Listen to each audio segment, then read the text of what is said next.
A morte de Jesus na cruz, por volta das 3 horas da tarde de uma sexta-feira, não foi o fim, mas o início de um profundo mistério.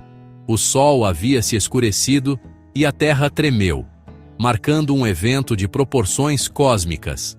No entanto, as preocupações imediatas eram muito terrenas.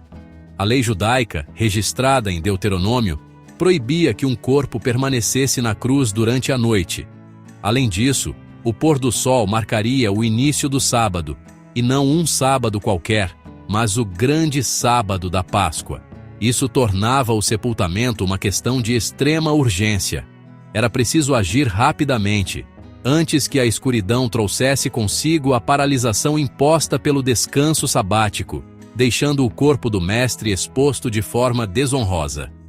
Nesse cenário de medo e desolação, onde os discípulos mais próximos estavam dispersos e escondidos, surgem duas figuras inesperadas: José de Arimateia e Nicodemos. Ambos eram membros do Sinédrio, a suprema corte judaica que havia condenado Jesus. José, um homem rico e discípulo secreto, tomou uma atitude de coragem extraordinária. Ele foi pessoalmente a Pôncio Pilatos, o governador romano, e pediu oficialmente o corpo de Jesus. Este ato o expunha politicamente e religiosamente, arriscando sua posição e reputação. Pilatos, surpreso com a rapidez da morte, confirmou o fato com um centurião e concedeu o pedido. José não ofereceu uma sepultura qualquer, mas seu próprio túmulo, novo, escavado na rocha, um bem de família de grande valor. Juntando-se a José, veio Nicodemos, aquele que antes procurara Jesus à noite. Ele também demonstrou sua fé publicamente, trazendo uma quantidade impressionante de mirra e aloés, cerca de 33 quilos. Essa mistura de especiarias caríssimas não era para um enterro comum, mas para um sepultamento real, um ato de profunda honra e devoção.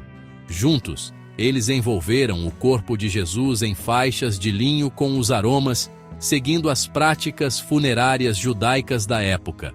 Um pano separado, o sudário, foi colocado sobre a cabeça de Jesus. Este detalhe, aparentemente pequeno, se tornaria uma peça de evidência silenciosa e poderosa no domingo de manhã, aguardando para contar sua própria história sobre o que realmente aconteceu dentro daquele sepulcro. O túmulo novo, onde ninguém jamais havia sido deitado, era significativo. Simbolizava a pureza e a singularidade daquele que ali repousava. Não haveria confusão com outros ossos, garantindo que a ressurreição, quando ocorresse, fosse inconfundível. O corpo foi depositado, e uma grande pedra foi rolada para selar a entrada. As mulheres que seguiram Jesus desde a Galileia, incluindo Maria Madalena, observaram de longe, marcando o local para que pudessem retornar após o sábado para completar os rituais fúnebres com mais óleos e perfumes. O sol se pôs, o sábado começou, e um silêncio pesado desceu sobre Jerusalém, envolvendo tanto os amigos quanto os inimigos de Jesus em uma tensa espera. O sábado que se seguiu à crucificação é frequentemente chamado de Sábado do Silêncio. Para os discípulos, foi um dia de dor indescritível e confusão absoluta. O mestre em quem haviam depositado todas as suas esperanças estava morto e sepultado. Trancados em uma sala por medo das autoridades, eles viviam um luto profundo, sem uma compreensão clara das promessas de Jesus sobre ressuscitar. Suas palavras pareciam distantes, encobertas pela brutalidade do que haviam testemunhado. O sábado, que deveria ser um dia de descanso e deleite em Deus, tornou-se um período de angústia, um vácuo de esperança. Eles guardaram o descanso obrigatório, mas seus corações e mentes estavam em tumulto, revisitando os eventos traumáticos da sexta-feira. Enquanto os seguidores de Jesus estavam paralisados pelo luto e pelo medo, seus inimigos estavam surpreendentemente ativos. Os principais sacerdotes e fariseus, mesmo no dia sagrado, não descansaram. Eles se lembraram de algo que os discípulos pareciam ter esquecido: a predição de Jesus de que ressuscitaria ao terceiro dia. Movidos pelo temor de que os discípulos pudessem roubar o corpo e forjar uma ressurreição, eles foram novamente a Pilatos. Pediram que o túmulo fosse guardado de forma segura até o terceiro dia. A preocupação deles era que o último engano seria pior do que o primeiro, mostrando como a possibilidade da ressurreição, mesmo como um truque, os assombrava. Pilatos, provavelmente cansado de toda a questão, respondeu com pragmatismo: "Vocês têm uma guarda. Vão e tornem o sepulcro o mais seguro que puderem."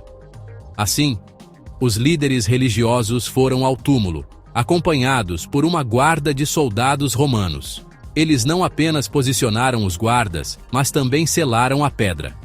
Este selo romano era um sinal oficial de autoridade. Rompê-lo era um crime grave contra o império. Com a guarda vigiando e o selo intacto, eles acreditavam ter garantido que o corpo de Jesus permaneceria exatamente onde estava. Ironia da história. Suas precauções extremas se tornariam as mais fortes testemunhas contra sua própria narrativa de fraude. O sábado transcorreu nesse contraste gritante. De um lado, o silêncio desolado dos amigos de Jesus, vivendo o ponto mais baixo de sua fé. Do outro, a atividade ansiosa de seus inimigos, que, ao tentarem impedir a ressurreição, acabaram por criar as condições para que sua autenticidade fosse irrefutável. A pedra selada e a guarda romana não serviriam para manter Jesus dentro do túmulo, mas para provar a todo o mundo que ele não estava mais lá. O silêncio daquele sábado era, na verdade, a calmaria antes da maior reviravolta da história. Um momento de pausa antes que a própria morte fosse derrotada de forma definitiva. Enquanto o corpo de Jesus repousava no túmulo sob a guarda romana, a teologia cristã, desde seus primórdios, afirma que seu espírito estava em outro lugar, realizando uma obra monumental. O que aconteceu com Jesus entre a morte e a ressurreição? Uma das tradições mais antigas, expressa no Credo Apostólico, declara que ele desceu à mansão dos mortos ou desceu ao inferno. Isso não se refere ao inferno da condenação eterna, a Gena, mas ao Sheol, em hebraico, ou Hades, em grego, o lugar dos mortos, a morada de todas as almas que partiram antes de sua vinda, tanto justas quanto injustas, que aguardavam a redenção. Essa doutrina, conhecida como a descida ao Hades, encontra base em passagens bíblicas como a de 1 Pedro, capítulo 3, versículos 18 a 20, que menciona Cristo pregando aos espíritos em prisão. Teólogos antigos, como Inácio de Antioquia e Irineu, interpretaram isso como uma missão de resgate. Jesus, em sua vitória sobre a morte, não apenas morreu por aqueles que viveriam depois dele, mas também foi proclamar a libertação àqueles que viveram antes. Ele desceu às profundezas para quebrar os portões do Hades e libertar os justos do Antigo Testamento.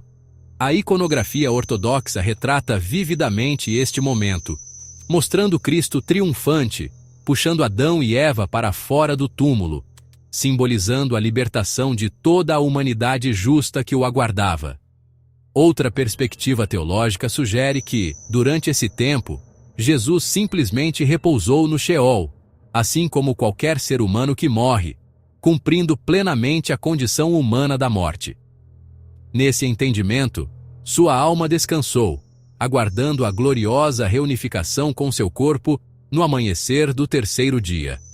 Essa visão enfatiza a realidade de sua morte. Ele não estava apenas em um estado de sono, mas verdadeiramente morto. Seu descanso no túmulo e no Sheol foi o cumprimento final de sua humilhação, o ponto mais baixo de sua jornada terrena antes da exaltação suprema.